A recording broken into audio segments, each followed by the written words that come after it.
TitleMatchNetwork.com. When you got injured, they brought in Uncle Elmer. Uncle Elmer. Okay. When I got hurt, I got hurt on February 25th, 1985. You don't forget when you get your knee knocked up to the middle of your thigh.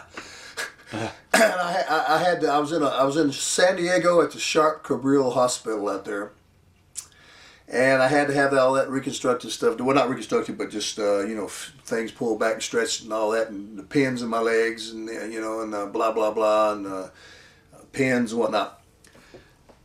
They had all that time promoting and getting over Hillbilly Jim. It was they had to do something, so they had to keep the thing going. So Jimmy Hart and Chief Jay Strongbow got together. He asked Jimmy, and Jimmy remembered Stan Frazier, right, out of Memphis. He used to be Plowboy Frazier, and he had several. The Big Giant Rebel. He had a bunch of. He's just a crazy character. And so Jimmy loved Uncle Elmer, and he brought him in. And so Uncle Elmer come in. I started getting better, and when I started getting better, they started bringing me back and let me manage him. Right. Then he took a powder and started doing crazy stuff. He started giving him a hard time. To the office, you mean? No, Stan Frazier, Plowboy, Uncle Elmer started giving him a hard time. Okay, he started giving him the office a hard time. Yeah, the office a hard time. Yeah. And, complaining and not showing up and whatnot. That's what I call Cousin Junior, Lanny Kane, who's one of the guys. He's the first guy I had a match with. Right. In Glasgow, Kentucky, at the National Guard Armory. So you're making my mind. This interview's got me all warmed up here. I got to slow down. Anyway, I called him. I said, Lanny, here's the deal. Uncle Elmer's flipped out for a while. They got some bookings. You want to come take them here to talk to this guy. So next thing you know, Cousin Junior shows up to San Francisco, California, Cow Palace, and people love him. He's barefooted. He does that mule kick, and he looks just like a real hillbilly. I mean, yeah, and he is for real hillbilly. He gets over. They loved him. So then Elmer comes back. Well, next thing you know, I got these two hillbillies and me. It's three hillbillies. So, and we're huge, We got Elmer 6'9" and 400 pounds, and Cousin Junior 300 pounds, and me 300 some pounds, managing. Right. And wow, this is going on, We got more, beards and hair. It's pretty cool. It gets over. It gets over. Finally, I get well, and I'm back working, doing a couple things. So I'm on the West Coast doing a shot one day. We're getting ready to go do Fresno, I believe, Sacramento somewhere. So we're out there in that San Joaquin Valley one morning. I'm having breakfast at the little coffee shop, and all of a sudden Chief Josh Strongbow comes in. Hillbilly, come with me. He's mumbling. What's going on? Oh, come on. He's bitching and moaning. He said, damn Elmer's done it again. I said, what's he done? He's held us up. I said, what do you mean? He's supposed to be here tonight. This very night. I'm in Fresno now, mind you. Right. He's supposed to be this very night in Providence for Saturday night's main event. He's got a match against King Kong Bundy. He ain't going. It's already advertised. Vince is livid. Electric. You gotta go. Me gotta go? You gotta go. How am I gonna get there? Commercially. They hired a Learjet to fly from one of them little California towns over to where I was, Fresno. Right. Picked me up, flew just me in an 18-seat Learjet, two captains, just me. And they had the damn thing catered for 18 people. So it's all these racks of salmon. I was like, oh, it's pretty good. I was so happy. I said, man, that's pretty good. And if you've never been to Learjet, have you ever been to Learjet? No. First off, let me look at the camera. It's very scary.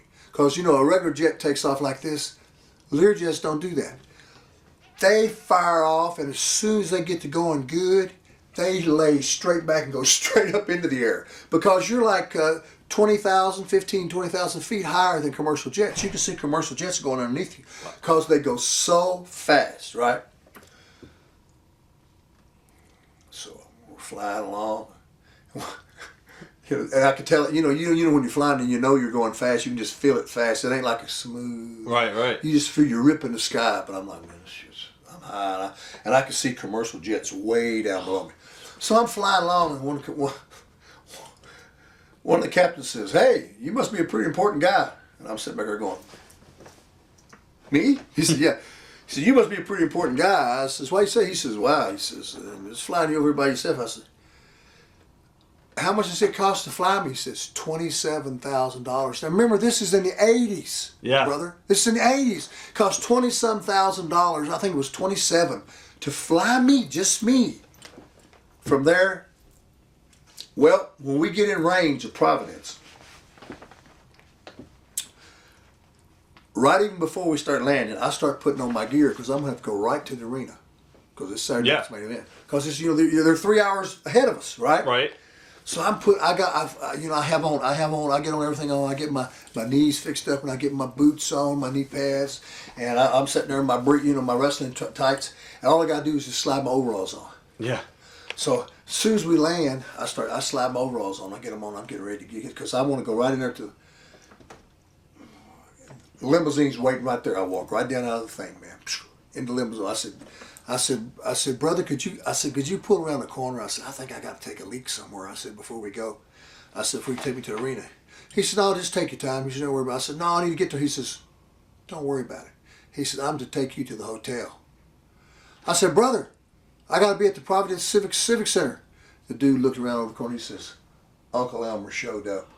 Wow. That's heat. He cost him 27 grand for me. What they did is they let Bundy annihilate him, and then they fired him. But the downside was I had to take all of his bookings, but they paid me like $2,500 just to show up for that. You know what I'm saying? So that was a big swing. But that was the last of Uncle Elmer. Now, did he sell fake watches to the boys? Oh my God, yes. That's what I heard. He was in the locker room giving fake. Rolexes. Yeah, Rolexes. She could hold his watch up like this, and in a minute, the minute hand would just fall up here and go do do do do do. And I think, and they said that Vince got him over. Bobby Heenan said that Vince got him over to the side and says, Elmer, look, we don't need you doing this in here. He said, these guys in this dressing room can afford real Rolex watches. Next thing you know, they said they saw Vince with one on. I think he gave him one just because and they looked just like the beautiful. I mean, they were real nice ones, you know. Right. And he didn't even get and Sheik had the one that looked like with all the diamonds and the jewels and gimmicks, and it was like but they were they were phony as they could be. But yeah, he was quite a con artist. And then after that, after he was gone, we got Gene Lewis to come in. Remember Cousin Luke? Yep. Who's a dear friend of mine. I love Gene. And Gene did real good. And but by that time, I was getting well again. I was healed up. And Cousin Junior had already had a problem with him, and they let him go.